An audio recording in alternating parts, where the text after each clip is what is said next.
Thank you and welcome to the show this morning. The topic this morning is I Am Redeemed. Recovery. Recovery. Yeah. The influence of substance abuse in the lives of Miss Tawana Murray.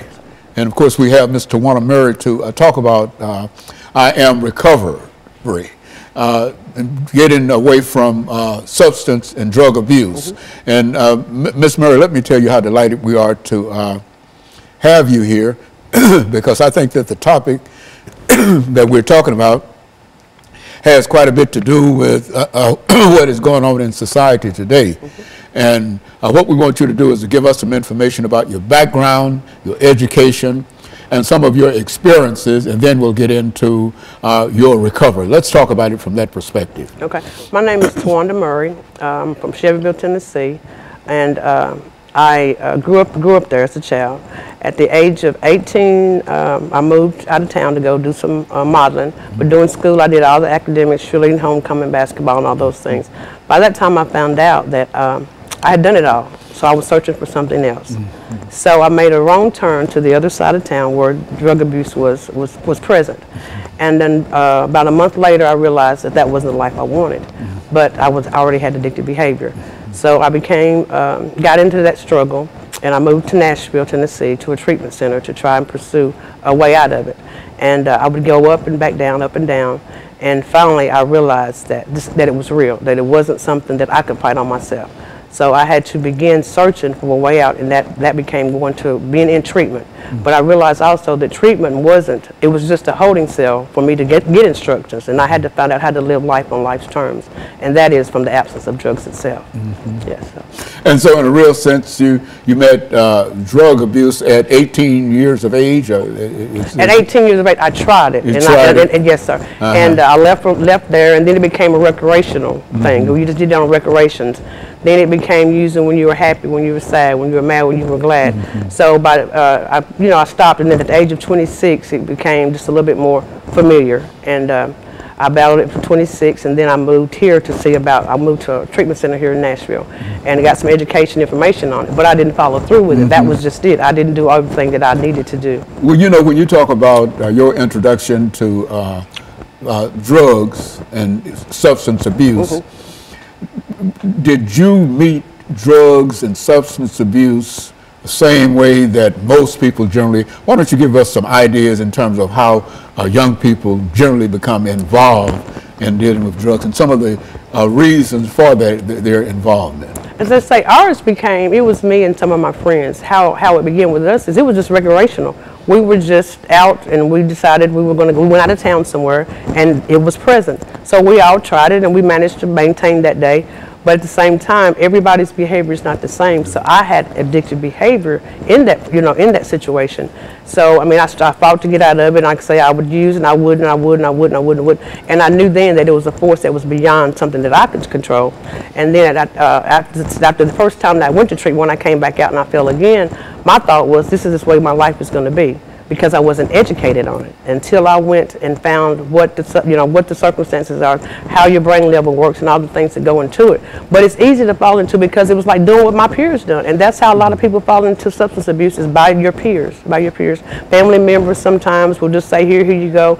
Like some of them say, well, here, go like this for me. You go light it, and then you're addicted to it. It becomes in your system, and that's a craving that you desire to have. Would it be something comparable to tobacco addiction or anything like that? It's much stronger than tobacco addiction to deal with drugs. No, I would say tobacco addiction is an addiction too. As I say, that's why I say I am recovering from a lot of things. Tobacco is too, but the thing for the drugs, it enters into your mind, it alters your mind. And when your mind is altered, it seems like there's no fight. So you have to do what it does to have abstinence from that.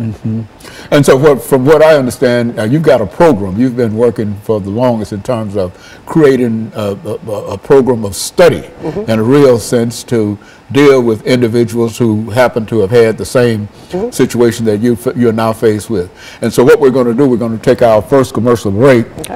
And then we're going to come back and we're going to devote the next 8 minutes to you talking about the program that you have and how you think that this program might be able to help other individuals who might find themselves in the same situation that you're in, and even if it's the kind of program you think that it can be more widely used. Yes, sir. You see, this is what we want you to talk about, because I think that you indicated earlier that you had a program that you've been trying to deal with, and that you think that you need more support. Yes, sir. Well, I think that if you give us the kind of information that our audience is looking for this morning, you might be able to find more support for that. And so what we're going to do, we're going to take our first commercial break, and then we're going to come back, and we'll be back with our audience following this very, very short commercial break.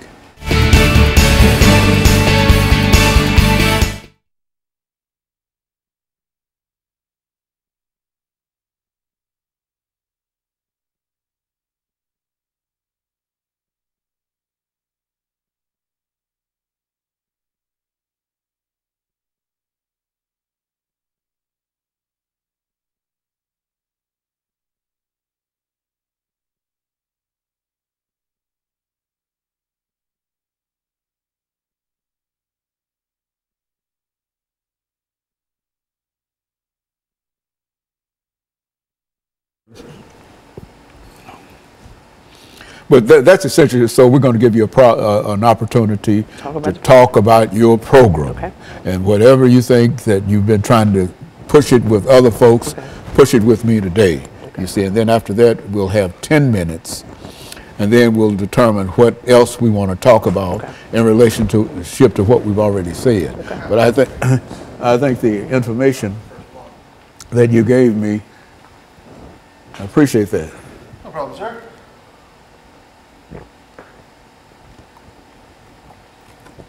Thank you. I think I feel a little better now. And so you've got 8 minutes. I'll just to Wanda Murray. Yes, sir. Okay, and I am recovery. Okay, and substance and drug and substance abuse. That's the colon I put behind it. And you've got a program that's called I Am Recovery. Yes, sir. And so that's what I want you to talk about during this 8-minute segment, in terms of how that program came to you and et cetera, and how you feel that you can help other folks, and some examples of what you've already been able to do. In other words, this is your opportunity to sell. To sell, yes, sell this program. Yes, if you got something to sell, then this is time, especially since nobody's here but you. Okay. And this is your program, okay? I Am Recovery. It'll be all right.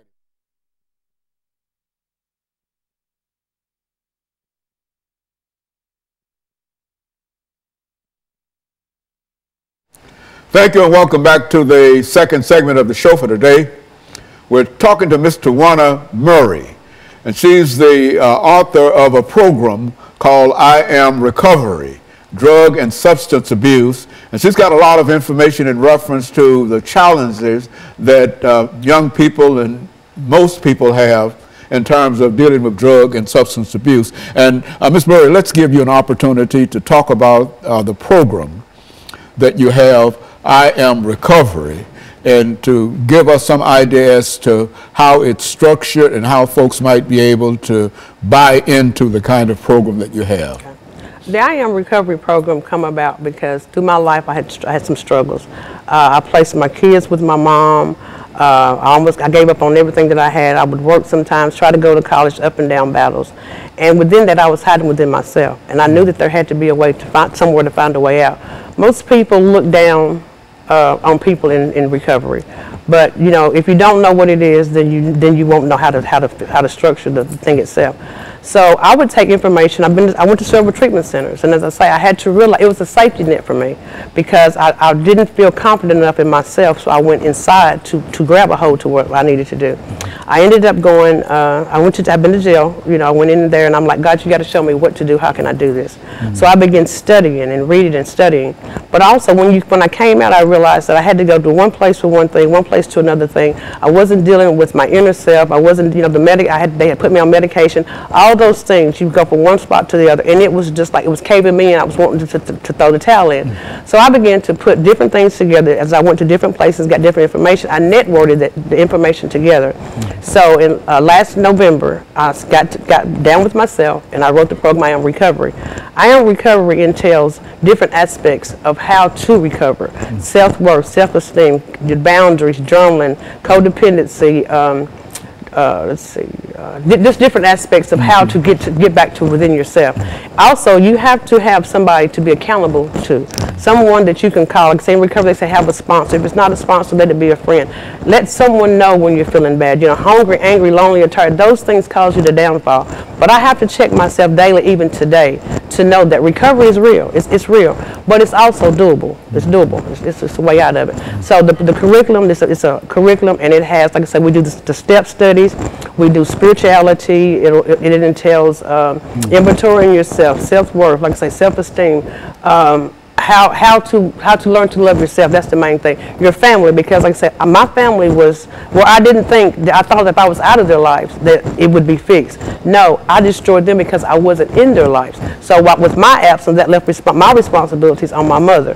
But by the grace of God, we made it through that. Today, as I say, I'm well, I'm whole. I do a recovery meeting at one of the institutions here, which works. I'm able to share about that. But without someone behind you, without somebody showing you or leading you or believing in you. But first of all, you have to believe in yourself. You have to believe that the program works, because it does. AA, I'll give it all the credit in the world. The treatment centers, they're good, but you can't stay in there forever. So you have to find a way to grab a hold. And by grabbing a hold, what I done was I put this program together, and I believe it works because it's all the things that have kept me clean and sober today.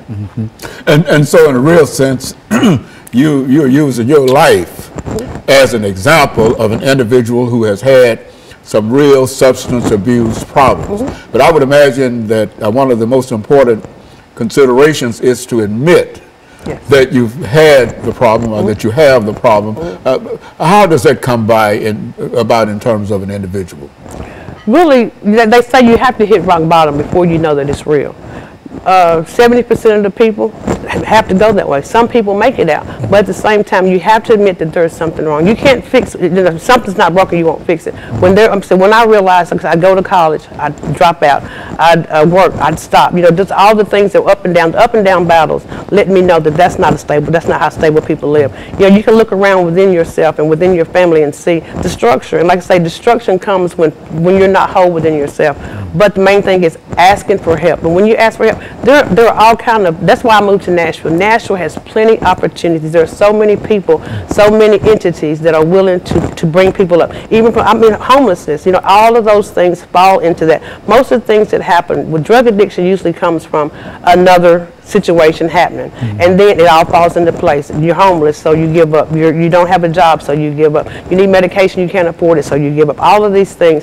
But the major structure is, I love Nashville because Nashville provides those opportunities, but you got to be willing to go out there and find them and ask for help. And so it's an individual's desire that in a real sense helps to overcome addiction, and anything else that is added to it is simply a supplement to the individual's desire. And so if an individual does not wish to be clean, they cannot be clean. No matter what they say, and they've got to have a psychological. Are you saying that they have to have a psychological understanding, and that this is what I have to do, and be able to stick to that? Is that it?